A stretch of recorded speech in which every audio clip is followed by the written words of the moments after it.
예, 그러면 지금부터 정청래 최고위원회 속개 선언으로 더불어민주당 제208차 최고위원회 회의를 속개하겠습니다. 먼저 정청래 최고위원회 모두 발언이 있겠습니다. 이재명 대표에 대한 정치테러, 살인 미수 사건을 재수사하라. 야만적인 정치테러, 이재명 대표에 대한 암살을 기도한 살인 미수 사건에 대한 경찰 수사 발표가 있었습니다. 한마디로 축소, 은폐, 의혹 투성이의 부실 수사, 맹탕 공개 수사 발표였습니다. 왜 그런가? 이 사건이 얼마나 심각하고 아찔하고 끔찍한 정치테러 살해 시도 범행이었는지 현장 동영상을 보시기 바랍니다. 언론인들께서도 아마 직접 보지 못했을 겁니다. 동영상 보시겠습니다.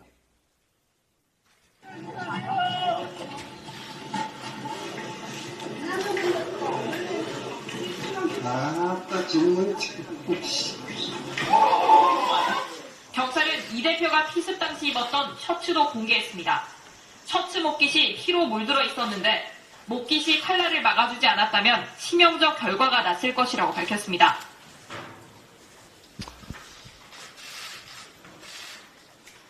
보셨다시피 살인 미수범은 이재명 대표를 진짜 살해할 의도를 갖고 체중을 실어 목의 급소를 정확하게 노리고 찔렀습니다. MBC 보도처럼 이재명 대표의 와이셔츠 옷깃이 뚫리고 목을 찔렀으니 완충작용 역할을 해서 천만다행, 천우신조로 살은 것입니다. 경정맥과 붙어있는 경동맥이 몇 밀리미터 차이로 살짝 비껴갔기 망정이지 안 그랬으면 현장에서 즉사했을지도 모를 일입니다.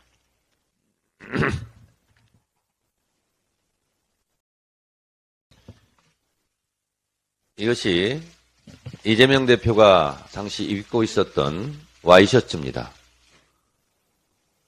이 핏자국은 색깔을 지운 상태입니다.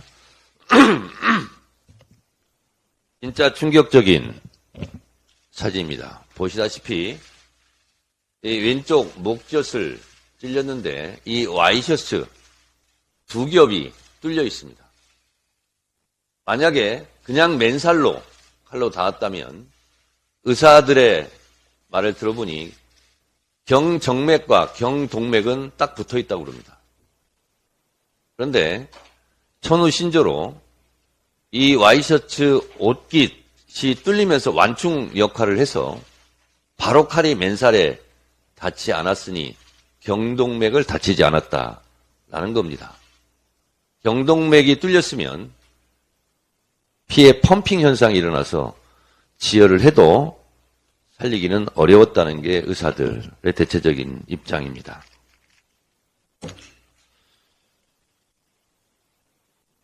이런 중대 사건이 발생했는데 경찰은 사건 현장에 폴리스 라인도 치지 않고 이재명 대표가 구급차에 실려간 직후 경찰이 서둘러 물청소로 현장 핏자국을 지웁니다.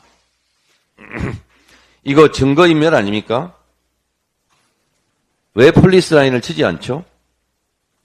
경찰 물청소 장면을 동영상으로 보시겠습니다.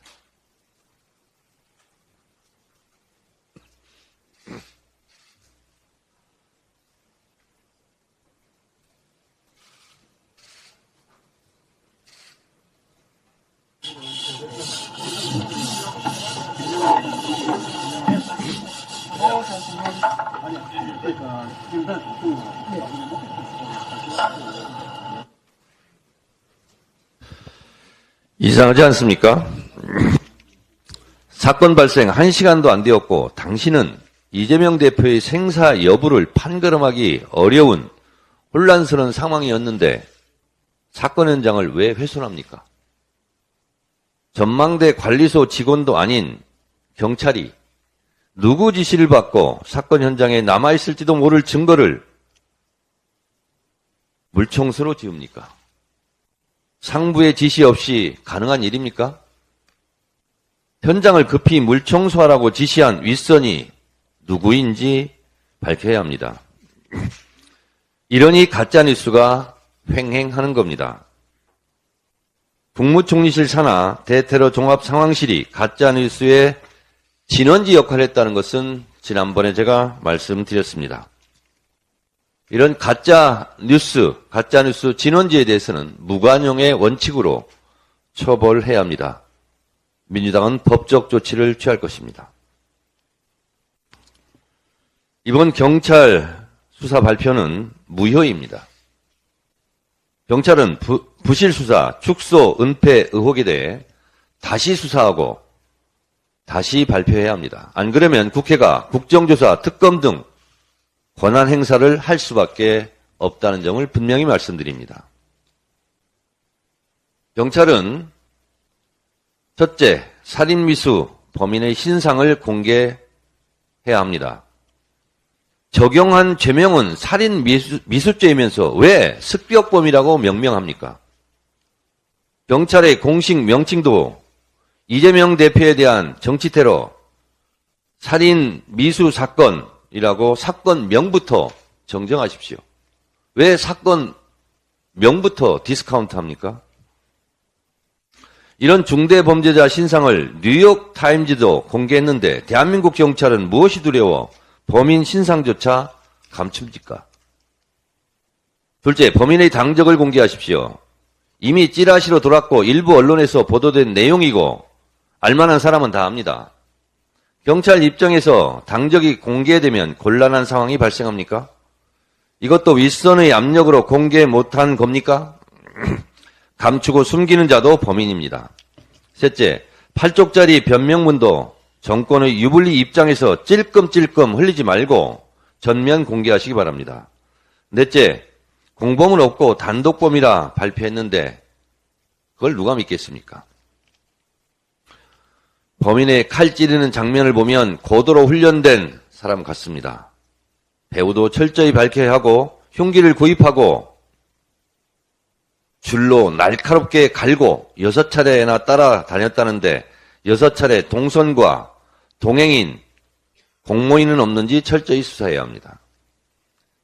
범인은 10년 이상 감옥살이를 해야 할 것입니다. 이재명 대표 대통령 되는 걸 막고자 범행을 저질렀다는데 범인이 받을 피해는 너무 큰데 범인이 얻을 이익이 무엇입니까? 단독범이라고 하기에는 정말 믿어지지 않습니다. 배우가 있는지 없는지 더 철저하게 수사하기 바랍니다. 1987년 박종철 고문치사 사건 때 경찰의 수사 발표는 책상을 탁 치니 억하고 죽었다는 것이었습니다. 박종철 고문치사 사건도 천인 공노할 일이지만 사건의 축소, 은폐가 폭로되면서 87년 6월 항쟁이 촉발됐다는 점을 윤석열 정권은 명심하시기 바랍니다. 정권은 국민을 속일 수도 이길 수도 없습니다. 다음으로 고민정 최고위원의 발언이 있겠습니다. 류일임 방심위원장의 행태가 뻔뻔하기 그지 이를 데가 없습니다. 또 적반하장이 하늘을 찌릅니다. 보다 제 이런 사람 처음 보는데요. 최근에 가족을 동원한 청부 민원과 셀프 심의 말씀드린 바 있습니다. 관련해서 저희 민주당에선 류일임 위원장을 고발한 바도 있습니다. 그런데 방심위 안에서 청부 민원과 셀프 심의에 대한 위원장의 해명과 대책을 요구해온 야권 추천 방심위원 2사람마저도 자르겠다고 합니다. 도대체 어디까지 갈 겁니까? 본인의 비리 혐의를 고발하자 공익신고자는 색출하겠다면서 검찰에 수사 의뢰하고 방심위 감사실을 동원해서 내부 감사까지 벌이더니 이제는 방심위, 야권 추천 인사들까지 모조리 잘라버리겠다는 겁니다. 그러면 본인을 고발 조치한 저도 자르겠습니까? 서울의 봄 전두광이 이런 말을 했죠. 실패하면 반역이고 성공하면 혁명이다. 전두환의 후예가 되려고 하는 겁니까? 도대체 어디까지 가려고 하는 겁니까? 청부심의 기관으로 방심위를 더 이상은 전락시키지 마십시오.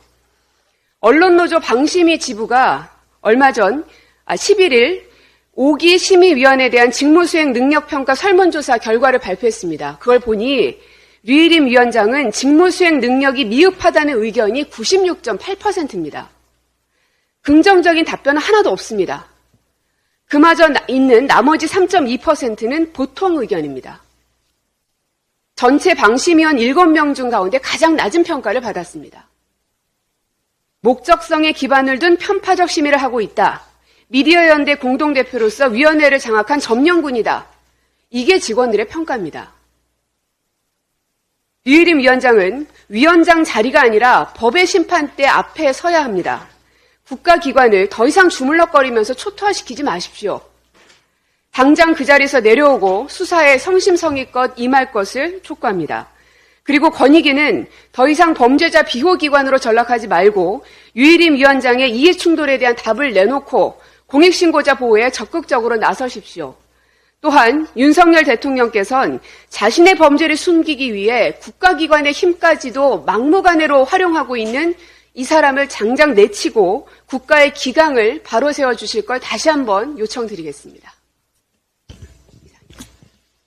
다음으로 박찬대 최고위원의 발언이 있겠습니다.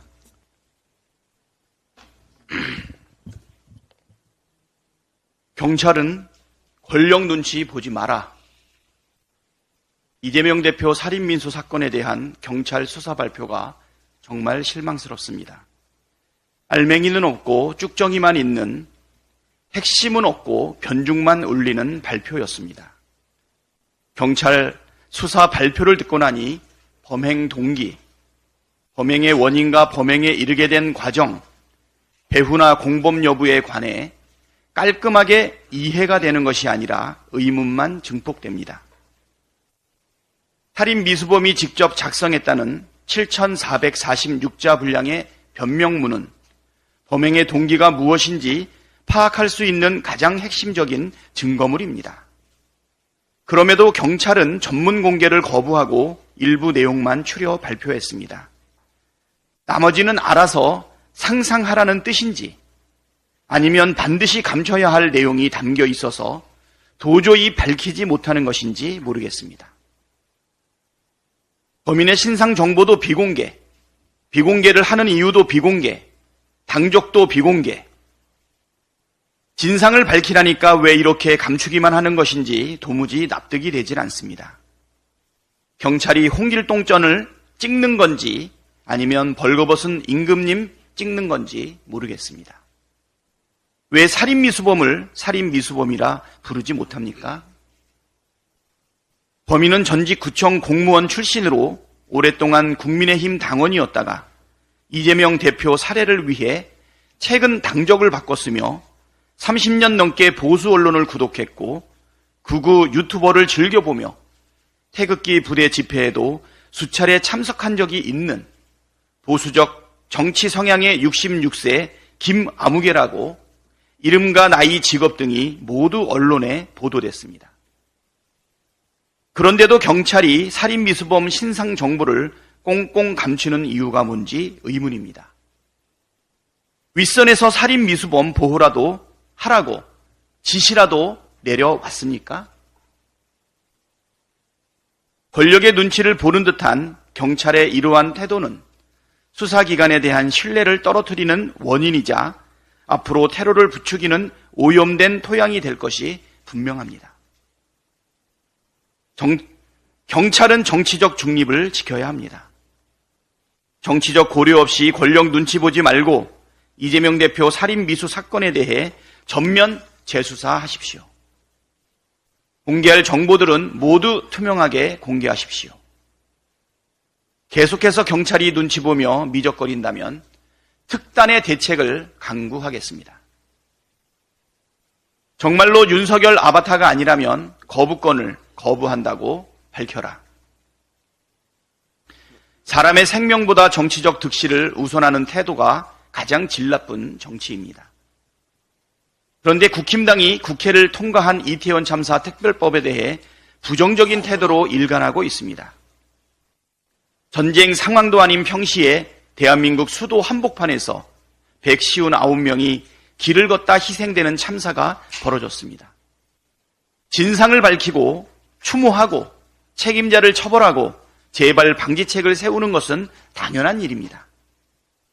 이건 보수냐 진보냐 이념의 문제도 아니고 여냐 야냐 진영의 문제도 아닙니다. 그저 생명을 귀하게 여기는 기본적인 사람됨의 도리입니다. 이태원 참사 특별법은 집권 여당이 먼저 나서서 대통령에게 즉각 수용하라고 건의하는 것이 정상입니다. 한동훈 비대위원장이 드디어 나설 때가 됐습니다. 12구 이태원 참사로 희생된 분들도 유가족도 모두 한동훈 비대위원장이 말하는 동료 시민 아닙니까? 동료 시민의 고통을 외면하지 마십시오. 한동훈 비대위원장이 윤석열 대통령에게 이태원 참사 특별법 전격 수용하시라고 직접 건의하길 바랍니다. 김건희 특검법과 50억 클럽 특검법 때처럼 윤석열 대통령과 똑같은 입장을 내며 술 안 마시는 윤석열 같은 평가받지 말고 확실히 차별점과 존재감을 보여주기를 바랍니다. 그래야 윤석열 대통령과는 좀 다르구나, 윤석열 아바타가 아니구나 하고 국민께서 여기지 않겠습니까?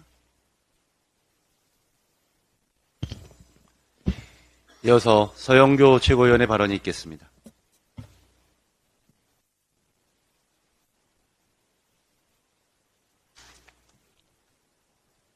대테러 종합상황실에서 이렇게 발표를 했다고 합니다. 이재명 대표의 목 부위를 과도로 찌른 불상자, 노인 현장에서 검거했다 이렇게 이야기했다고 합니다. 과도가 맞습니까? 저희는 흉기를 모두 다 보았습니다. 그리고 제가 현장에 있었던 사람입니다.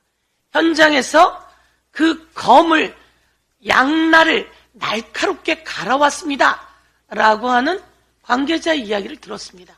그리고 그 검은 언론에 보도가 되었습니다. 그런데 과도라고요? 대테러 종합상황실은 왜 이런 보고를 하지요? 과도라고 이야기했습니다. 그리고 출혈량이 적은 상태라고 이야기했습니다. 어제 정청래 의원이 여러분께 사진을 보여드리지 않았습니까? 저랑 정청래 의원이 그 자리에 있었는데요. 이재명 대표를 응급 차량에 싣고 수송하는 순간 바로 우산으로 그 자리를 가리고 숨겼습니다. 뭐 그럴 수 있다고 생각했습니다. 그래서 우리가 사진을 찍었습니다. 정말 피가 흥건했습니다. 그런데 출혈량이 적었다고요? 이것을 현장 경찰과 소방관에서 보고받았다고 하는데요. 현장에선 그런 상황이 나올 수가 없습니다. 그러면 이런 보고를 받고 이런 보도를 하게 되는 이보라고 하는 대테러 종합 상황실은 이에 대해서 확인하지 않습니까? 확인하지 않고 이런 보도를 냅니까? 그러면 이건 대테러 종합 상황실이 엄연히 가짜 뉴스를 만들어낸 겁니다. 가짜 뉴스의 진원지는 총리실 산하에 있는 대테러 종합 상황실이었습니다. 지역 주민이 이야기합니다. 이재명 대표가 생사를 오고 갔습니다. 꼭 지켜주십시오. 이렇게 이야기하는 지역 주민이 대다수이고요. 또 많은 사람이 이렇게 이야기합니다. 아니, 그 종이 같은 걸로 찔렀다면서요? 별로 다치지도 않았다면서요? 노인네가에서 스치듯이 갔다면서요? 도대체 왜 이렇게 이해를 할까라고 생각했더니 바로 종합 대테러 상황실에서 그렇게 날렸기 때문입니다. 종합 대테러 상황실은 가짜뉴스의 근원지였습니다. 총리실이 가짜뉴스의 근원지였습니다. 윤석열 정부가 가짜뉴스의 근원지였습니다. 이에 대해서 철저히 책임을 묻지 않을 수 없습니다. 미국의 뉴욕타임즈가 보도를 했습니다. 뉴욕타임즈 보도입니다. 그 보도에는 이 사람 이름이 누구인지 김진성이라고 써 있습니다. 김진성이라고. 이 사람의 직업이 무엇인지 나와 있습니다. 나와 있는데 이렇게 뉴욕타임즈도 전부 다 공개한 내용을 왜 대한민국은 공개하지 못하겠다는 거죠? 수상경찰청에서 신상공개 관련한 위원회는 이렇게 이야기했다고 합니다. 공개를 해서 피해자가 갖는 불이익보다 불이익이 더 크다라고 이야기했다는 거 아닙니까? 세상에 이런 신상공개위원회가 있습니까?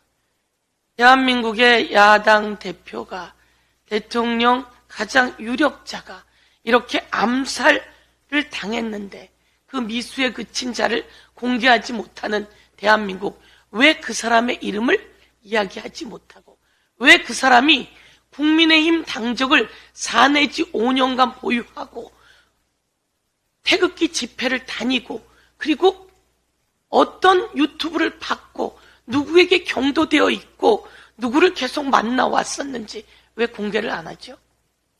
여기에는 어떤 권력 카르텔이 있는 거죠? 이 사람 공개 안 하는 것을 일선 경찰이 이렇게 결정할 수 있습니까? 이것을 경찰서장 수준에서 결정할 수 있습니까? 이것은 권력이 개입되어 있는 것이다. 이와 관련해서 검찰과 같이 논의했다고 하는데요. 어디까지 어떻게 개입되어 있는지, 대테러 종합센터가 어떻게 이런 발표를 하게 되었는지 낱낱이 밝혀내야 합니다. 이 암살 미수범이 택시를 타고 다녔다고 합니다. KTX를 타고 다녔다고 합니다. 이 사람은 돈이 어디서 났을까요? 부동산 관련한 그 월세가 5개월, 6개월 밀려 있다고 했습니다. 그런데 이런 버스를 탈 때도 현금으로 탔다고 합니다. KTX를 탈 때도 남기지 않기 위해서 현금으로 결제했다고 합니다. 이 많은 현금들은 이재명 대표를 가는 곳곳마다 쫓아다녔다고 하는데요. 전국을 다녔는데 그 비용들은, 그럼 거기서 잠자리 비용은, 먹는 비용은, 그럼 그 관객자들은 누구인지 뻔히 다 나오는 거 아니겠습니까? 그런데 왜 이런 것에 대해서 수사하고 발표하지 않죠? 역사의 오점으로 남을 것입니다. 한동훈 비대위원장이 이렇게 이야기했다고 합니다. 이철규, 찐윤, 그분이 공천심사위의 위원으로 발표되자 모두 다 그럴 줄 알았어. 윤심이 이철규를 통해서 들어갈 거야 라고 이야기했더니 한동훈 비대위원장이 제가 비대위원장이에요. 제가 그렇게 안 할 거예요 라고 했다고 하는데 세상에 그걸 믿을 사람이 누가 있습니까? 가장 찐윤이 누굽니까? 이철규보다 더 찐윤이 누굽니까? 윤석열 대통령의 아바타로 내려와서 김건희 특검법 안 돼요 라고 맨 앞에 선 사람이 누굽니까? 그 사람이 바로 한동훈 비대위원장 아닙니까? 근데 마치 딴 나라 얘기처럼 제가 비대위원장이에요 이렇게 이야기한다고 되는 겁니까? 다시 한번 윤석열의 윤심이 정치권까지 끼어들어오는 일은 절대 없어야 된다. 국민들께서 심판해 주십시오. 계속해서 장경태 최고위원의 발언이 있겠습니다. 이재명 대표 살인 미수 정치 테러 사건에 대한 경찰의 수사 결과 발표는 대단히 개탄스럽습니다. 수사 결과인지 사건 초기 브리핑인지 헷갈릴 정도입니다. 이럴 거면 수사 결과 발표는 왜 했는지 이해가 가지 않습니다. 숨겨야 할 게 있는 겁니까? 이재명 대표를 살해하려 한 자는 테러 하루 전에 추적을 피하려 유심칩을 제거했다. 또한 이 테러범이 언론 매체 독자 의견 게시판에 남긴 것으로 보이는 글들에선 일부 공개한 변명문에 나온 문장과 비슷한 문장도 보입니다. 수사 결과에 나오지 않은 부분들이 다양한 언론을 통해 보도되고 있습니다. 제대로 수사 결과를 발표하지 않으니 은폐, 축소 수사가 의심되는 것이 당연합니다. 전면 재수사, 제대로 된 수사를 해주시길 촉구합니다. 국민의힘 한동훈 비대위원장의 1호 영입 인재 박상수 변호사의 망언이 속속 발견되고 있습니다. 파도 괴담뿐인 인재입니다.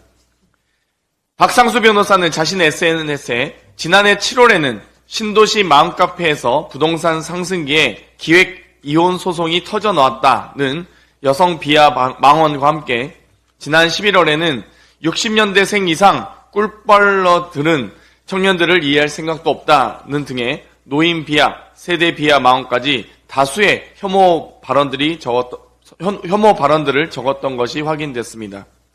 박 변호사가 해당 망언을 적은 날이 채 6개월도 되지 않았습니다. 노인 혐오, 세대 혐오, 여성 혐오, 갈라치기 가치관이 며칠 새 변했을 리 만무합니다. 그런데도 한동훈 비대위원장은 박상수 변호사는 그렇지 않은 것으로 알고 있다며 두둔하니 정말로 아연질색합니다. 한동훈 비대위원장이 대신 막말해줄 망언 아바타를 찾은 게 아니라면 인재영입 실패를 인정하고 국민께 사과하시기 바랍니다. 혐오 발언자에 대한 옹호와 침묵은 오히려 우리 정치와 언론에 대한 낭비입니다. 한동훈 위원장의 결단을 기다립니다. 그제 통계청에서 2023년 연간 고용 동향 발표가 있었습니다. 15세 이상 인구 중 취업자가 차지하는 비율인 전체 고용률은 62.6%로 연간 고용률 통계를 작성한 1963년 이래 역대 최고치라고 자화자찬했습니다. 그러나 역대 최고라는 고용잔치에 공감할 국민은 하나도 없는 것 같습니다. 지금 경제가 나아지고 있습니까? 게다가 지난해 만 15세부터 29세 청년층 취업자 수는 약 390만 명으로 1년 전보다 오히려 9만 8천 명 줄었습니다. 고용률 역시 전 연령층 중 청년층만 유일하게 하락했습니다. 인구 감소와 무관하게 나빠지고 있는 셈입니다. 청년 예산을 전폭 삭감했던 정부와 여당은 한심한 소리 하지 마시고 진심으로 노력하시기 바랍니다. 이상입니다. 다음으로 서은숙 최고위원의 발언이 있겠습니다. 부산은 쏘갔습니다. 윤석열 대통령의 대선 공약이었던 부울경 메가시티는 폐기되었습니다. 윤석열 정부가 큰소리쳤던 2030 부산 엑스포는 119대 29로 대패해서 사라졌습니다. 국민의힘 이준석 전 대표는 윤석열 정권을 이렇게 표현했습니다. 양두구육. 양의 머리를 내걸고 개고기를 팔았다는 말이죠. 한 번 쏙지 두 번 쏙냐라는 말이 있는데 윤석열 정권은 부산 시민을 이미 크게 두 번이나 쏘겠습니다. 그러나 뻔뻔한 윤석열 정권은 또다시 부산 시민을 쏘기려고 할 것입니다. 신이 없고 무능한 윤석열 정권이 가덕도 신공한 2029년 개항 약속은 지킬까요? 총선에서 이기려고 정치쇼를 하고 있는 윤석열 아바타 한동훈 위원장의 장밋빛 부산 공약들은 지켜질까요? 더 이상 부산 시민을 우롱하고 속이지 못하게 하려면 어떻게 해야 합니까? 부울경 시도민이 더 이상 양두구육 상점의 고객이 아니라는 것을 확실하게 보여주어야 합니다. 그래야 양머리를 내걸고 양고기를 파는 정상적인 정부를 만날 수 있을 것입니다. 어제 오전 국민의힘 비상대책위원회 회의가 부산에서 열렸습니다. 한동훈 비대위원장을 비롯한 다수의 참석자가 발언을 이어갔지만 그 어디에도 부울경 지역경제와 부산 해운업계에서 걱정하는 구현대상선 HMM 매각에 대한 언급은 없었습니다. 지난해 12월 18일 국내 최대 해운선사인 HMM의 매각권에 대한 우선 협상 대상자로 닭고기 기업으로 유명한 하림그룹과 계열사 JKL 파트너스 컨소시엄이 선정되었습니다. HMM은 자산 규모는 28조 8천억 원대, 현금성 유보금 10조 이상을 보유하고 있는 국내 최대의 해운기업입니다. 그러나 하림그룹이 제시한 HMM 인수가격은 6조 4천억 원에 불과한 것으로 알려졌습니다. 하림그룹은 금융권에서 2조 원가량을 빌리고 계열사인 페노션의 유상증자를 통해 3조 원을 마련하겠다고 계획을 밝힌 바 있습니다. 금융권 대출금을 어떻게 상환할지, 무리한 계열사 페노션 유상증자가 성공할지 모두 미지수입니다. 하림의 현금성 자산은 1조 6천억 원에 불과합니다. 새우가 고래를 삼키겠다고 입을 벌리고 있는 형국입니다. 고래를 삼키고 그 입이 찢어지면 그 피해는 고스란히 부산항, HMM, 부산경제에 돌아올 것입니다. 소액 주주들이 우려를 표명하고 매각 신중론이 끊임없이 이야기되고 있습니다. 하림 계열사 페노션 주주들은 하림의 자금 조달 능력에 문제가 있음에도 사느니 매각을 강행해 손해를 보게 생겼다고 주장하고 있습니다. HMM 노조 측은 산업은행과 정부의 우선 협상 대상자 선정 배경과 그 근거, 그리고 주식 매매 계약 조건 공개 등을 요구하고 있으나 깜깜이로 논의가 진행되고 있다고 주장하고 있습니다. HMM이 보유하고 있는 현금성 자산은 10조 원이 넘습니다. 하림이 6조 4천억 원을 내고 10조 원을 사간다는 비아냥이 나오고 있습니다. 이런 특혜를 보기 위해서 무리하게 새우가 고래를 삼키려는 것이 아닌가 의심하지 않을 수 없습니다. 김홍국 하림그룹 회장은 HMM 우선협상 선정을 앞두고 대통령의 네덜란드 국빈 방문에 동행했습니다. 세계 메모리 반도체 1, 2위 기업인 이재용 삼성전자 회장, 최태원 SK 하이닉스 회장과 함께 갔습니다. 하림그룹의 HMM 우선협상 선정을 걱정하지 않을 수 없습니다. 또다시 대한민국 해운산업과 부산경제라는 공적 이익보다 사적 이익이 앞서는 일이 발생하는 것은 아닌지 똑바로 지켜보겠습니다. 윤석열 정권은 국민과 불경 시도민 여러분을 더 이상 속이지 말기 바랍니다. 마지막으로 박정현 최고위원의 발언이 있겠습니다. 지난 수요일 이재명 대표께서 퇴원했습니다. 목숨을 잃을 뻔한 테러를 당했지만 의연한 모습을 보이셔서 든든했지만 마음이 먹먹했습니다. 부산경찰청이 이재명 대표 정치 테러에 대한 최종 수사 결과를 발표했습니다. 야당 대표가 백주 대낮에 목숨을 잃을 뻔한 정치 테러를 당한 지 열흘 만에 발표한 수사 결과, 핵심은 비공개였습니다. 이런 수사 결과를 왜 발표하는 겁니까? 윤익은 경찰청장에게 묻습니다. 왜 살인미수 정치 테러범의 신상을 밝히지 않습니까? 왜 우리 국민들이 외신을 통해 테러범의 신상을 알아야 합니까? 왜 국민의힘 당원 출신의 태극기 부대라는 사실을 밝히지 않습니까? 왜 살인미수 테러범이 작성한 글을 공개하지 않습니까? 왜 범행 동기에 이르게 된 과정은 말하기 어렵습니까? 윤익은 경찰청장은 수사를 원점에서부터 재검토하고 관련된 내용 모두를 공개하십시오. 경찰의 정치 테러범에 대한 축소 왜곡 수사가 정치 테러를 두둔하고 사회적 혼란과 갈등을 더욱 키우는 것임을 명심해야 합니다. 지난 9일 이태원 참사 특별법이 국회 본회의를 통과했습니다.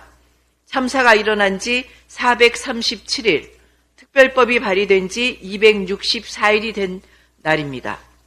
이태원 참사 특별법이 통과되자 방청석은 유가족들의 울음으로 가득 찼습니다.